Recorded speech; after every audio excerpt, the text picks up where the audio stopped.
Rock stars, welcome to the shop. I'm Daniel with Bearded Viking Woodworks. In this video, we're going to put this shellac up against this lacquer and see who wins. And the result might shock you. Now, some woodworkers hear the word shellac and say, yeah, no thanks. They see when people have to weigh up chips of the raw shellac and then mix it with the denatured alcohol or mineral spirits and do all that jazz. Well, I have used it and it does work. However, I'm just not that type of a finisher. The spray can is actually a pretty decent finish. Now, it is considered a protective coating and sealer.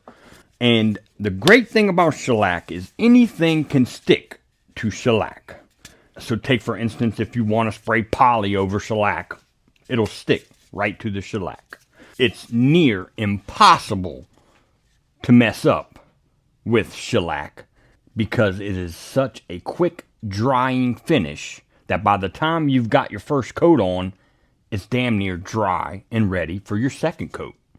Now, shellac has been used for centuries on certain furniture, jewelry boxes, and floors even. However, you will hardly ever, or maybe even never, see shellac put on kitchen tables, coffee tables, end tables, and nightstands. The main reason is it's not bulletproof. However, if it was on the floor and people walk across the floor, does that not make it bulletproof? Now, I don't know. But the main thing being, alcohol will dissolve the shellac. In fact, that's what a lot of woodworkers mix with their shellac to dissolve it if it's too thick. So here's an example of a shellac finished men's valet. Yes, it is a gorgeous finish, almost giving it a matte / satin, if that's even possible. But it's just a nice low gloss, hardly any gloss really, but a deep warm finish is what you will get when you apply shellac alone.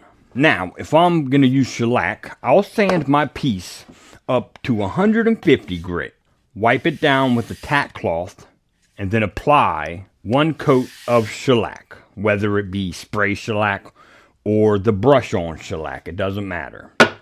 Then I will let that coat dry, which doesn't take a lot of time at all. Once that coat is dry, I will then apply a second coat. I'll let that coat completely dry, and then I'll come back with 300 grit sandpaper and lightly sand it in one direction by hand. You don't want to use a palm router because you'll risk scratching up the finish because it is a layered finish. If you do use an orbital sander, just make sure you're not putting a lot of pressure down on it because you'll get what we call corns in your sandpaper because you'll heat the shellac up and it'll start gumming up all your sandpaper and your piece will look like crap. So just don't sand it with the orbital sander. Do it by hand and just do it in one direction. And once that is sanded with 300 grit sandpaper, take a tack cloth and wipe the sanding dust off. Don't spray it off, just wipe it with a tack cloth. Take and apply another coat of shellac. Let that get tacky, and as soon as you apply that third coat, go right back over it with your fourth, put it aside, and let it dry completely and cure up, and you should have a perfect shellac finish. And you could do as many coats as you want. It'll just sit right on top of itself each time. And the cool thing about shellac is, say you get a little heavy in a few spots, usually the next coat will take care of it. However, I've had experiences where the spray shellac that's already pre-mixed will not fix any of that overspray, probably because it's not mixed with enough alcohol.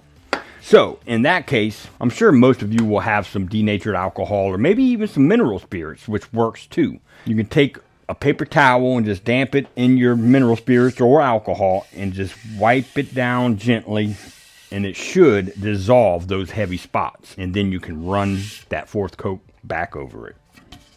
This box is sprayed with just lacquer.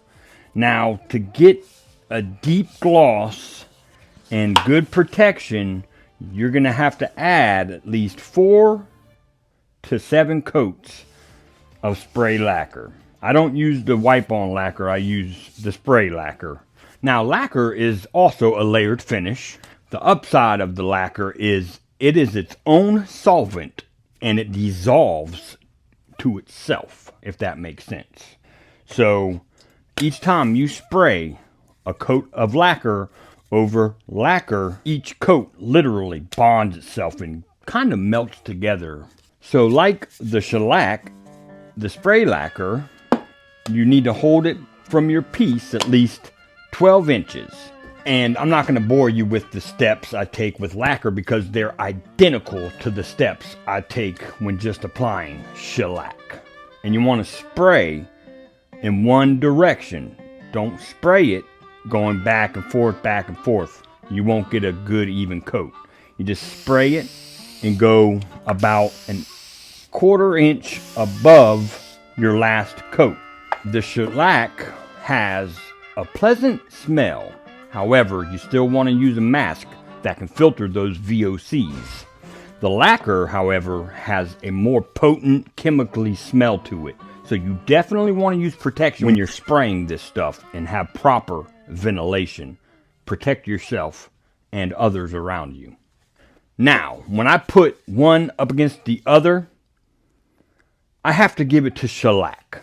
However, the finish I like above shellac is the lacquer shellac combo. Yes, I said combo. Check this out.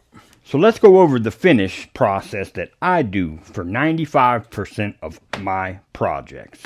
150 grit sandpaper with the orbital sander.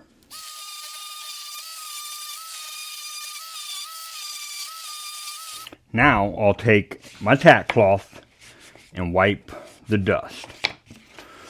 I see a lot of people blowing it with their air blower, and maybe when you do your initial sanding, yeah, sure, that'll work. But after you do your first coat of shellac, after you sand each time, I don't like to blow it because say you have any gaps you need filled or any micro gaps, there's always going to be some micro gaps that may make your finish uneven. And blowing off the dust will just blow your gaps and your micro gaps free of any dust and cause that unevenness in your finish. So I like to wipe the dust so when I'm wiping any dust that is there can fill those micro gaps. Now, after wiping off the dust on each piece, I'll go ahead and take my shot, and I've had this in a latex glove, and I like to let it soak in some shellac before I use it, and then just place it in that latex glove and tie it up. That way it's always ready to go. And we'll just apply one quick light coat, and this should be dry before you know it.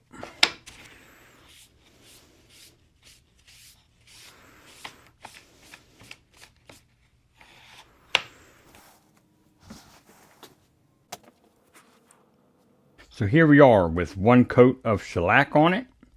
So what I'm going to do now is apply a second coat. We're pretty much just repeating the process as if we were just using shellac, except at the third coat is where we're going to switch it up and watch this wood come to life like you wouldn't believe. So we're just going to let this dry up real quick. Remember how I said any finish will stick to shellac. So let's go ahead with our 300 grit sandpaper by hand. You don't want to use your orbital. Just go in one direction. This is how I like to do it. You don't have to do it this way, but this is the way that I prefer. And again, you don't want to put too much pressure because you don't want to heat the shellac up with any friction. Now here is where I differ from most woodworkers. I'll take just a simple napkin and wipe it in the same direction I was sanding. Just a couple times. I want to make sure I get all those micro gaps filled. Now here's where everything starts to come to life. Remember, hold it about 12 inches away and spray in one direction, lapping your first coat you spray on.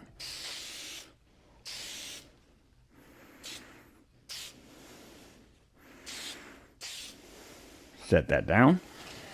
Same thing with this piece. And set that down and let that dry up. We're going to add a second coat, just a light coat. And here is your finished result with 3 coats of lacquer. That, my friends, is absolutely stunning. Now, let's say you don't like how glossy it is. You want to knock some of this gloss off. Let me show you how to do that. I'm going to improvise because I ran out of gloves. But wear gloves, okay? Now, I've got some super fine steel wool inside of my paste wax container here. And you want to make sure it's the quadruple zero steel wool, the super fine. Just take a dab. You do not need much, just a little bit. Take it lightly in one direction. You don't want to press hard at all. Just go over it about 4 times. We're going to let that sit for about 5 minutes. Alright, so it's been about 7 minutes. We just want to take our paper towel, which is just fine, it's non-abrasive, and just wipe and buff it out. You can go back and forth with your paper towel. And this is what I like to call a poor man's French polish. It knocks that super high gloss down just a little bit to give it a semi-gloss look. And you can see the difference.